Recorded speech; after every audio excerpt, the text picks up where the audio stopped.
Sakykite, o ką galvojate apie Katažinos ir Dainiaus porą? Aš labai gerai apie juos galvoju. Labai man gražiai šoka, labai stengiasi, repetuoja, labai rimtai dirba ir Katažina man tokia labai gili menininkė. Božena ar kaip jinai ten? Katažina. Katažina, ai. Man jie labai patinka. Man visur Katažina patinka. O kodėl jums patinka? Nu, jinai tokį turi charizmą, tokia įdomi ir gerai atlieka viską, ką daro. Visi nublanksta prieš ją. Išskyrus Kazlauskaitę gal.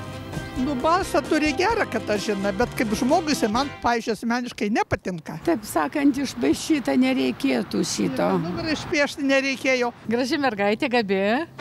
Vat, ir dainuoja gražiai. Vieni pliusai. O Dainius? Nu, Dainius tai, kaip sakant, priedas prie Katažinos. Mums Katažina svarbesnė. Aš jums pasakysiu vieną, kad jie nuo širdies tą daro.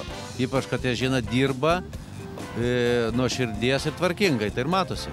Kaip ne Lietuvos tokia pilietė, Lenkaitė, tai man atrodo pakankamai neblogai. Katažina, atsimam kciuki za ciebie. Do przodu. Labai gerai, gražiai šoka. Taip, Katažina. O daugiau ką galite pasakyti apie ją? Nu ką, dainuoja gražiai, figūra gera, nu viskas tinka. O Dainius jos partneris? Dainio tai nelabai įsidėmėjau. Ačiū.